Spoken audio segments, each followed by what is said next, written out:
我们一般认为残疾就是一种限制，假如自己哪天发生或者本身残疾，就会自暴自弃吧。不过全世界有一些很激励人心、令人置信的残疾人，他们的毅力是很值得我们效仿的。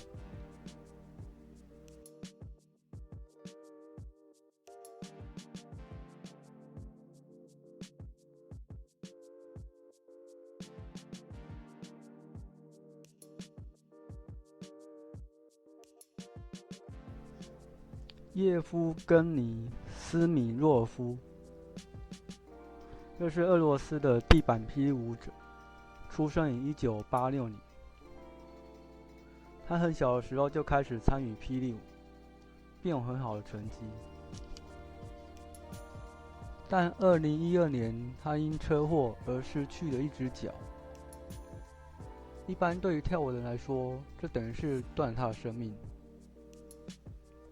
不过斯米诺夫并没有放弃跳舞，反而更加用心训练他的舞步。斯米诺夫平常会装着义肢行走，在跳舞时才会把义肢拆下，因他觉得义肢会让他无法专心跳舞。而一些电视节目相邀他专访跳舞外，他跟他的妻子也开课教小朋友跳舞，真是太激励了。乔丹尼·怀利，这是英国一名轮椅网球运动员的选手。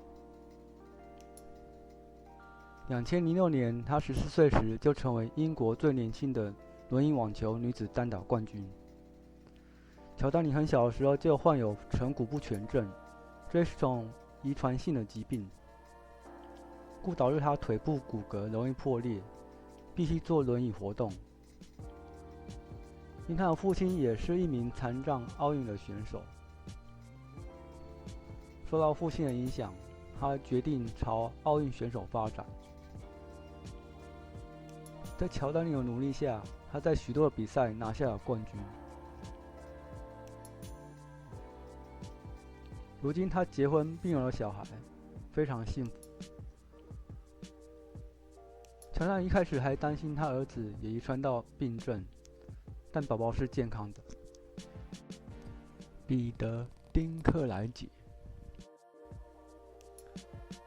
各位有看过《冰与火之歌》影集的，一定认识他。他就是彼得·丁克莱杰，是美国的演员。其一出生就罹患了软骨发育不全症，这使他的身高最高只能长到1.35米。即便如此，他的父母并没有特殊的对待他，只是他在路上或学校都受到异样的眼光或嘲笑，这让他非常自卑，常常独来独往，几乎没什么朋友。不过克莱杰从小立志就要做一名演员，并非常努力。他在2003年的电影《下一站幸福》使他一炮而红。而在《冰与火之歌》影集中，他所饰演的小恶魔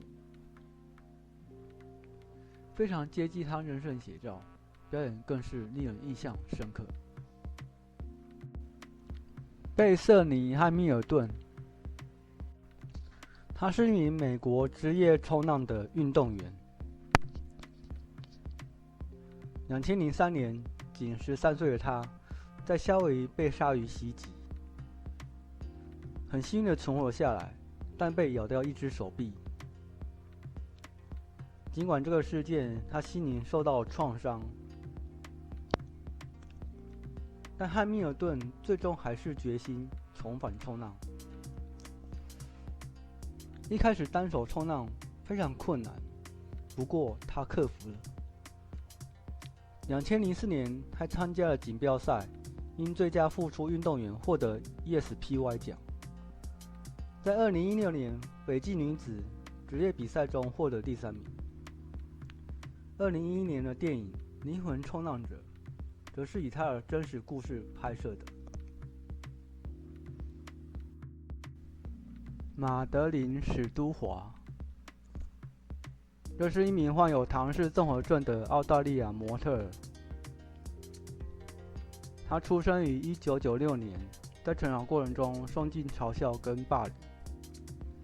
在2014年与母亲一起参观布里斯班的时装秀之后，就决心想成为一名模特儿，并积极进行自我改造。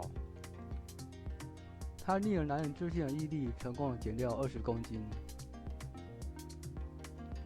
2015年开始她的模特儿生涯，参加拍摄。果真皇天不负苦心人，如今马德琳成为众所皆知的名人，许多大品牌相邀成为代言人，如艾尔玛雅、Manifest。她被称为世界上第一个患有唐氏综合症的专业模特儿。马德琳·史都华的成功告诉我们，千万不要以貌取人。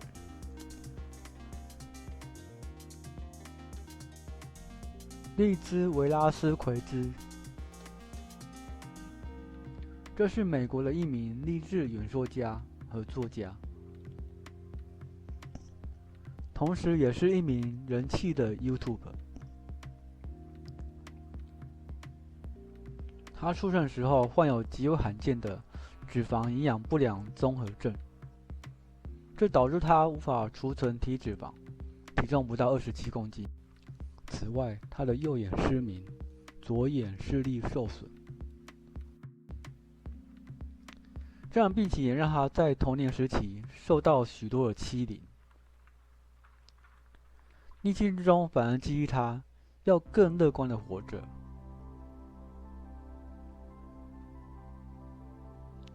2014年1月，他举办了一场名为“你如何定义自己”的谈话演讲，而他的 YouTube 视频超过了6700万人观看次数。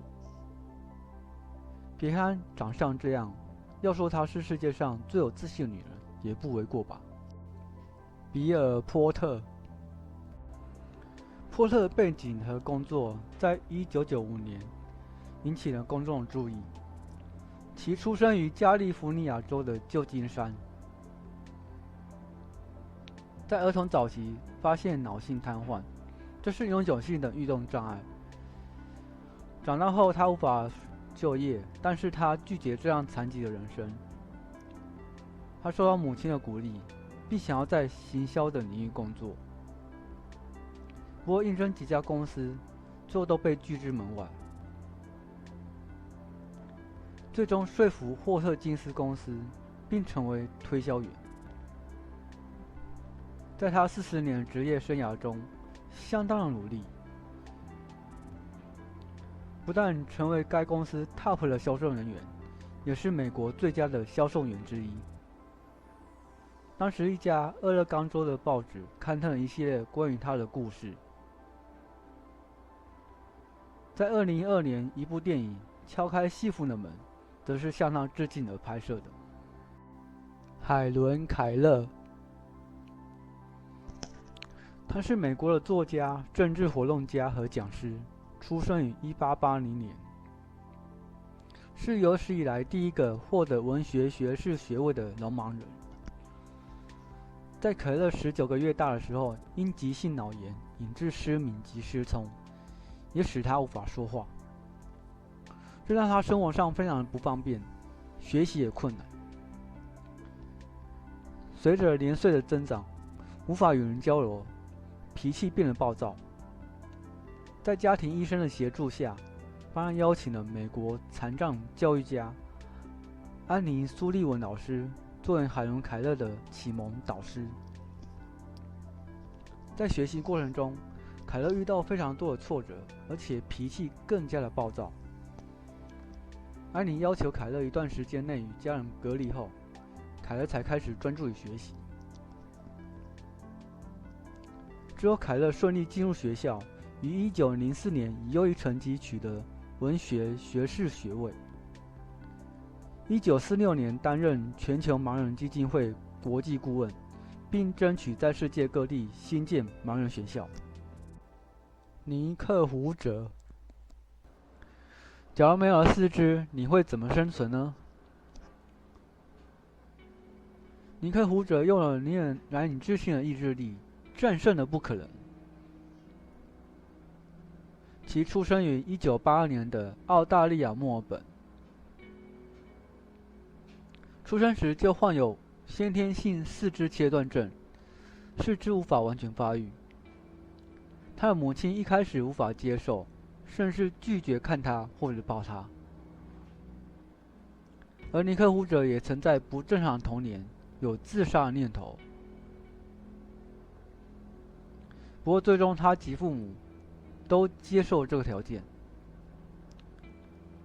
尼克胡哲于21岁时毕业于格里菲斯大学，获得商业学士学位。如今他创立了一家世俗的励志演讲公司，自己也是个演说家。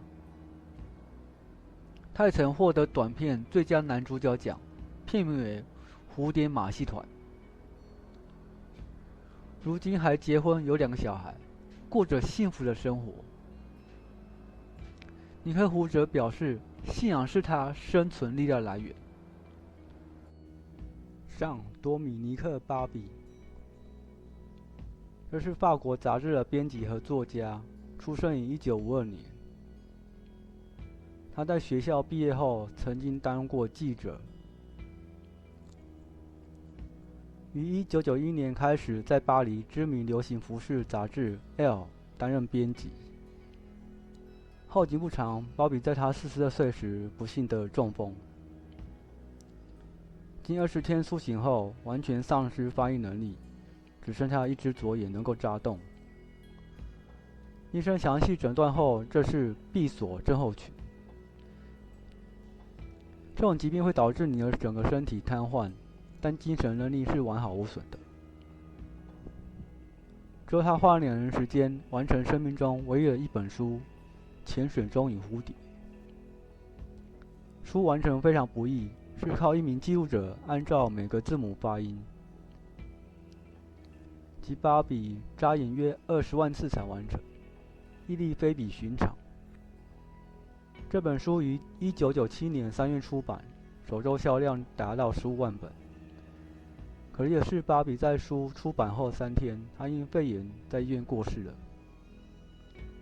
这本书在2007年改编成电影，并获得多项国际奖项提名。